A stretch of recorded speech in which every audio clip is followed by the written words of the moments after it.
Assalamualaikum warahmatullahi wabarakatuh. Selamat pagi anak-anak. Bagaimana kabar kalian hari ini?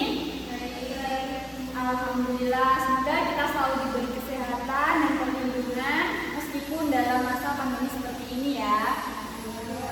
Nah, sebelum mulai pelajaran hari ini, mari kita berdoa dahulu. Tolong Kepala Kelas pimpin.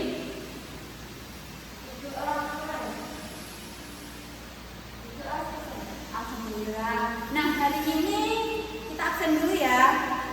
Dwi Rana, Siti Nurjana, Risfa. Alhamdulillah hari ini lengkap ya. Nah, pada materi kali ini kita akan membahas mengenai pertumbuhan ekonomi. Ada 3 yang akan kita bahas hari ini. Yang pertama mengenai pengertian pertumbuhan ekonomi. Lalu yang kedua mengenai pendekatan pertumbuhan ekonomi. Nah, ini kita menghitung rumus laju pertumbuhan ekonomi. Dan yang ketiga membahas teori sejarah pertumbuhan ekonomi.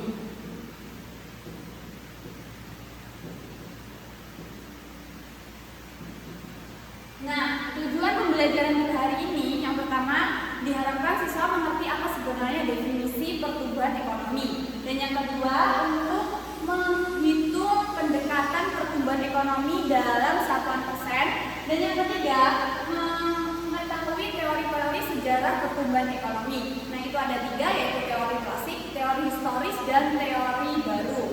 Untuk yang pertama langsung saja mengenai pertumbuhan ekonomi. Nah, dari kalian mungkin ada yang sudah tahu tentang apa sih pertumbuhan ekonomi itu, atau mungkin ada yang sudah dengar di berita atau di koran gitu.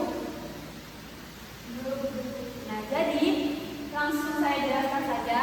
Pertumbuhan ekonomi itu mengukur perkembangan perekonomian suatu negara. Pada saat ini, pemerintah itu sedang berusaha mendorong agar masyarakatnya itu menjadi produsen atau pengusaha yang nantinya mampu menghasilkan produksi barang dan jasa. Pemerintah untuk apa melakukan hal tersebut? Tentunya pemerintah melakukan hal tersebut untuk meningkatkan jumlah produksi barang dan jasa. Ketika jumlah produksi barang dan jasa, kira-kira apa yang akan terjadi? Mungkin kalian ada yang tahu?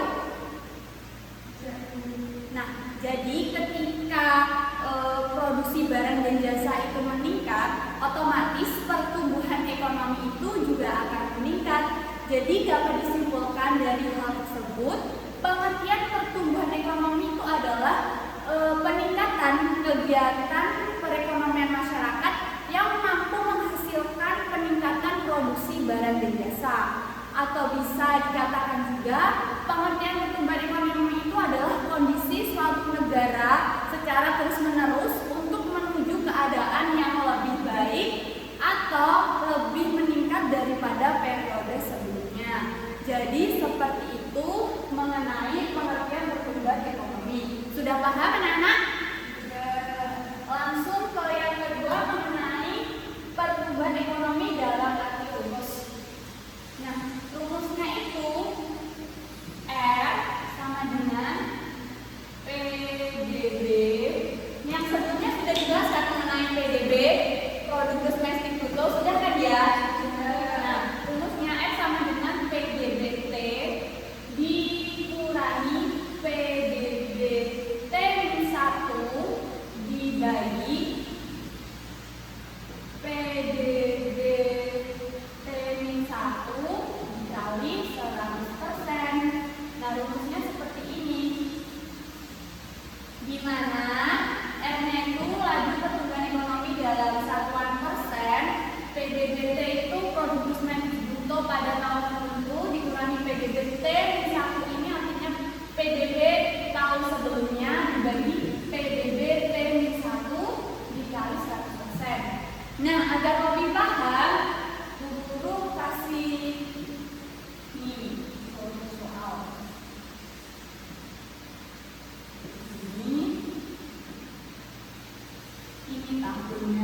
Nah, dari data ini misalkan kita ingin tahu R tahun 2019. Jadi kita tinggal memasukkan ya. Gimana cara memasukkannya? Ada yang bisa? R sama dengan PDBT yang dicari berapa? 9.300.000 dikurangi PDB tahun sebelumnya sebesar 8.260.000 dibagi T1-nya tadi 8.260 dikali 100%. Nah, hasilnya berapa ini? 12,6%. Nah, jadi begini cara menghitungnya. Nah, agar lebih paham, silakan dicoba untuk menghitung R tahun 2020. Ini saya hapus dulu.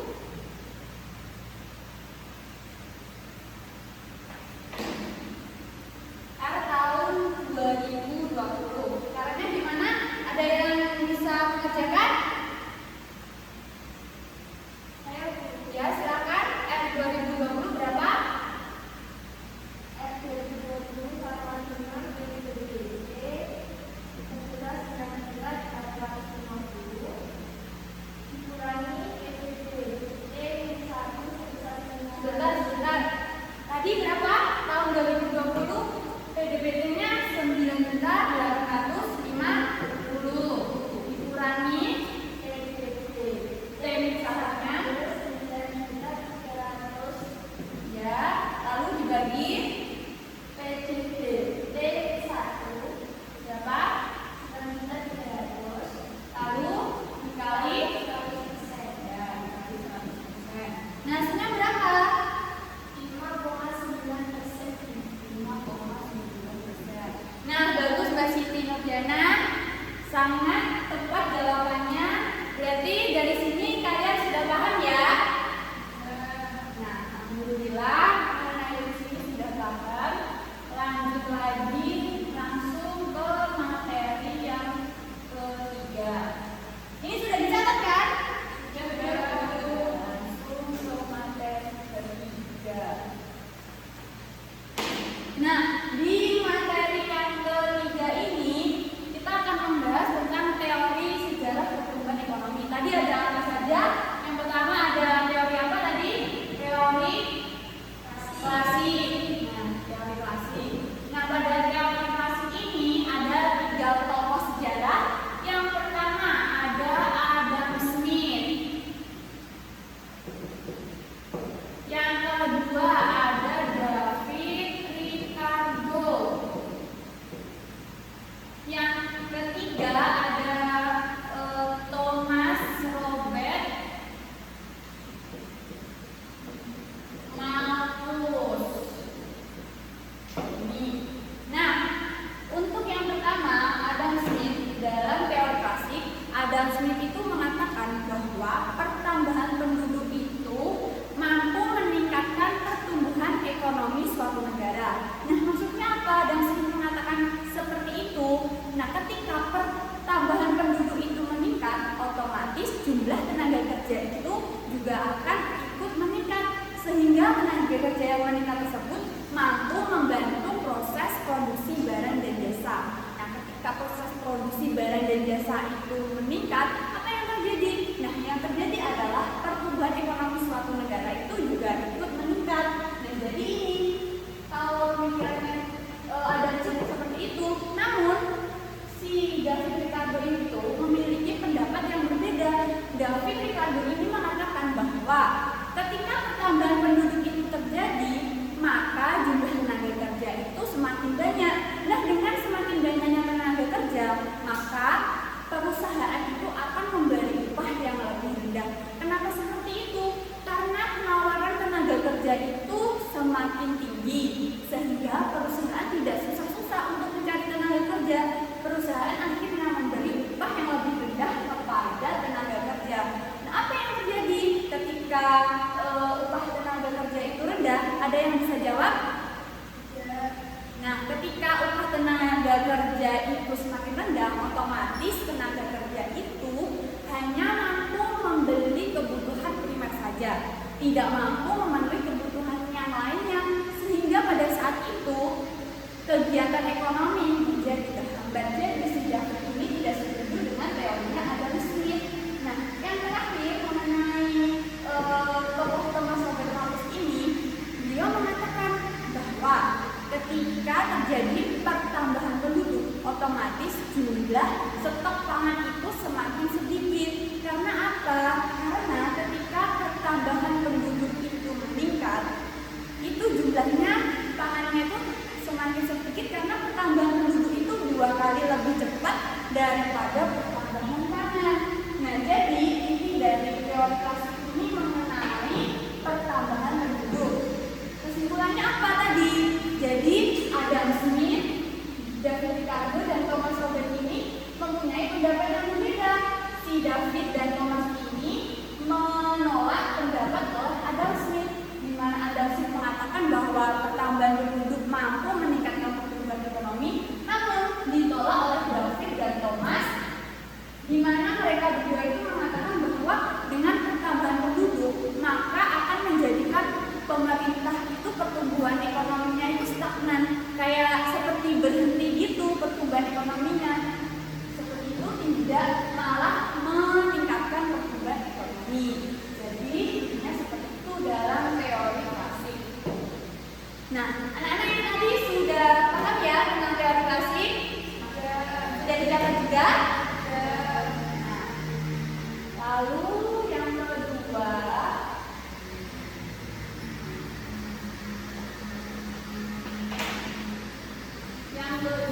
itu teori historis.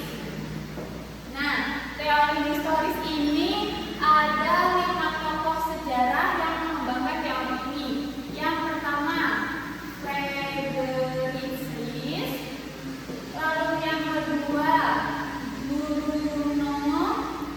Yang ketiga itu Karl Popper. Yang keempat itu Warner, dan yang kelima itu Boston. Nah, ada 5 tokoh ya. Kalau diperhatikan ya, ada 5 tokoh.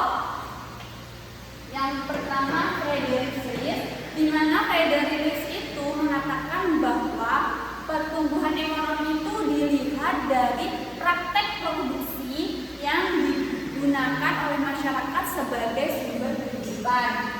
Yang kedua, yang Bruno ini, dia mengatakan bahwa pertumbuhan ekonomi itu dilihat atau dimulai dari alat tukar menukar yang dilakukan oleh masyarakat. Nah, sedangkan yang ketiga ini, Karl Popper mengatakan bahwa pertumbuhan ekonomi itu terjadi karena ada kesinambungan antara produsen dan konsumen. Nah, untuk yang keempat, yang Warner ini berbeda.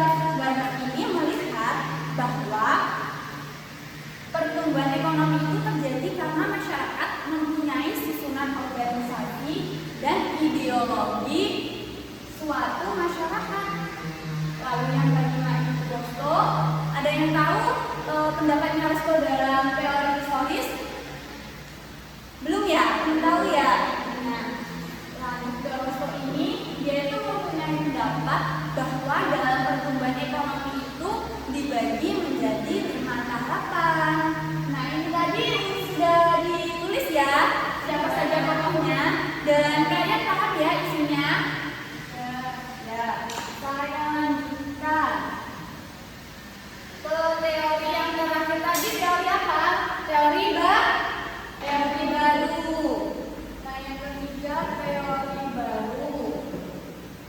Teori baru ini dikemukakan oleh Robert dan juga Paul Romer. Robert Lucas, Paul Romer. Nah, dalam teori baru ini intinya itu kedua tokoh ini mengemukakan bahwa pertumbuhan ekonomi itu siklusnya diutamakan pada SDM atau sumber daya manusia yang menjadi faktor untuk meningkatkan pertumbuhan ekonomi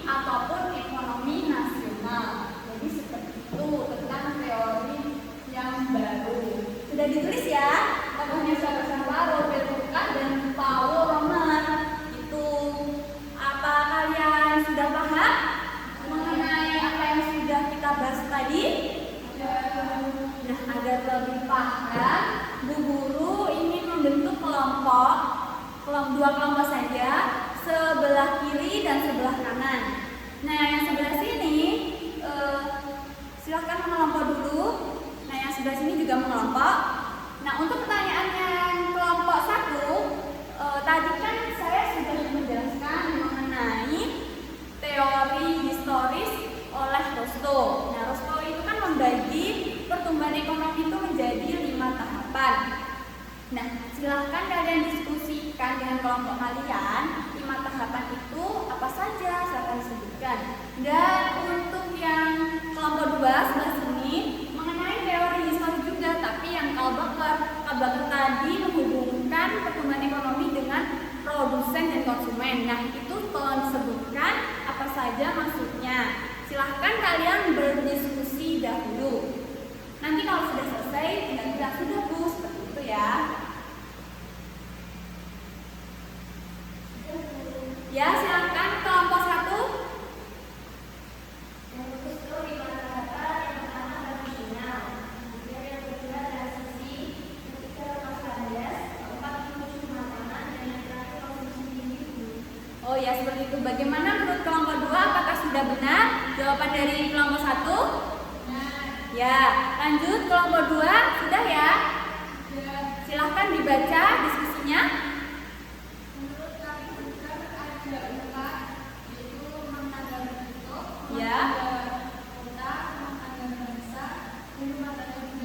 Ya, bagaimana kelompok 1 jawaban dari kelompok 2? Apakah sudah benar? Ya, bagus sekali ya, jawaban dari 2 kelompok itu sudah benar tentang teori yang disampaikan oleh Rostow dan juga Kalbacher. Jadi, Bu Guru menilai bahwa kalian itu sudah paham. Nanti misal belum paham, boleh ditanyakan di minggu depan atau mau tanya-tanya juga boleh. Jadi, tentang pertumbuhan ekonomi kali ini dapat disimpulkan bahwa pertumbuhan ekonomi itu menilai perkembangan perekonomian suatu negara dari waktu ke waktu atau masa ke masa. Nah, terus rumusnya tadi apa? Ayo diulangi lagi biar lebih paham. Rumusnya tadi apa? R sama dengan PDB apa? T dikurangi PDB T -1 lalu lalu dikali 100%. Nah, berarti kalian sudah paham. Lalu ya mengenai teori tadi ada teori apa saja? Teori klasik, teori historis, dan juga yang terakhir teori baru. Nah, Ibu kira kalian sudah paham? Cukup sampai sini materi kita hari ini.